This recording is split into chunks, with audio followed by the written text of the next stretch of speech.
Hi friends, ഞാൻ ഇന്ന് പറയാൻ പോകുന്നത് എങ്ങനെ ഭക്ഷണം നമുക്ക് എളുപ്പത്തിൽ ചൂടാക്കി എടുക്കാവുന്നതാണ്. അടുക്കളയിൽ ഏറ്റവും മെനക്കെട്ട പണിയായി പാത്രം കഴുക്കെന്ന് പറയുന്നത് അല്ലേ. നമ്മൾ ഭക്ഷണമൊക്കെ ചിലപ്പം മിക്കവാറും ഫ്രിഡ്ജിനകത്ത് ഇരിപ്പുണ്ടെങ്കിൽ ചൂടാക്കി കഴിഞ്ഞാൽ ആ പാത്രങ്ങളെല്ലാം കഴുകണം. മൈക്രോവേവിനകത്ത് ഇപ്പോൾ എല്ലാവരും ചൂടാക്കി എടുക്കാറുണ്ട്, പക്ഷേ രുചി ഒട്ടും നഷ്ടപ്പെടാതെ നമുക്ക് ഈസി ആയിട്ട് ഒരു പാത്രം പോലും കഴുകണ്ട, അങ്ങനെ നമുക്ക് ഭക്ഷണം ചൂടാക്കിയെടുക്കാം. ആരോഗ്യത്തിന് ഒരു ദോഷവും വരാതെ ഹെൽത്തി ആയിട്ട് നമുക്ക് എങ്ങനെയാണ് ഭക്ഷണങ്ങൾ ചൂടാക്കിയെടുക്കുന്നത് നോക്കാം.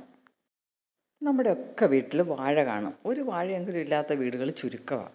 അല്ലെങ്കിൽ തന്നെ അത് ഇപ്പം തന്നെ വാഴ വെച്ച് പിടിപ്പിച്ചു. കായൊന്നും ഉണ്ടായില്ലെങ്കിലും ഈ വാഴയില കൊണ്ട് എന്തെല്ലാം ഗുണമുണ്ടെന്നറിയാമോ? ഓഫീസിലോ കോളേജിലൊക്കെ പോകുമ്പോൾ ഈ വാഴയിലക്കകത്ത് ചോറ് കൊണ്ടുപോയി കഴിഞ്ഞാൽ എന്ത് എളുപ്പമാണ് ഡിസ്പോസ് ചെയ്യാനല്ലേ. പ്രകൃതിക്ക് ഒരു ദോഷവും വരുന്നതും ഇല്ല.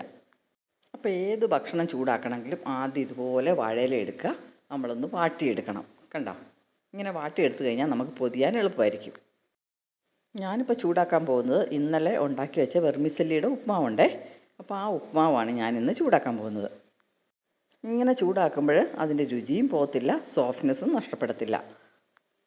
ഇതാ ഒരു ഇല വാട്ടിയെടുത്തിട്ടുണ്ട് ഞാൻ. ഇനി അതിനകത്തോട്ട് നമുക്ക് ആവശ്യമുള്ള ഉപ്പുമാവ് കോരിയിടാം.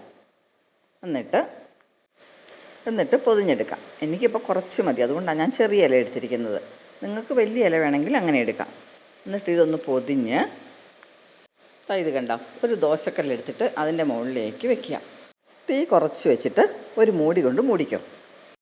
ഒരു 5 മിനിറ്റ് കഴിയുമ്പോൾ മൂടി തുറന്നിട്ട് ആ പൊതി ഒന്ന് തിരിച്ച് വെച്ചിട്ട് വീണ്ടും നമുക്ക് മൂടി കൊണ്ട് അടച്ച് വയ്ക്കാം. കണ്ടോ, ഇപ്പോൾ തന്നെ ആ സൈഡ് നന്നായിട്ട് ചൂടായിട്ടുണ്ട്. ഈ മൂടി കൊണ്ട് അടച്ച് വെച്ചിട്ട് ഒരു 5 മിനിറ്റ് കൂടെ കഴിയുമ്പോഴത്തേക്കിനും നന്നായിട്ട് ചൂടായി കിട്ടും. എന്തെളുപ്പമാണ് അല്ലേ. ഇതുപോലെ കണ്ടോ, ഒരു പ്ലേറ്റിലും അഴുക്കാകത്തുമില്ല. നമുക്ക് കഴിച്ചു കഴിഞ്ഞാൽ പാത്രം കഴുകുന്ന പണിയുമില്ല. വലിയ ഇല എടുത്തിട്ട് ചോറും കറിയും എല്ലാം കൂടെ പൊതിച്ചോറ് കിട്ടുന്നത് പോലെ പൊതിഞ്ഞിട്ട് നമുക്ക് ഇതുപോലെ ദോശക്കല്ലി വെച്ചിട്ട് ചൂടാക്കിയെടുക്കാം.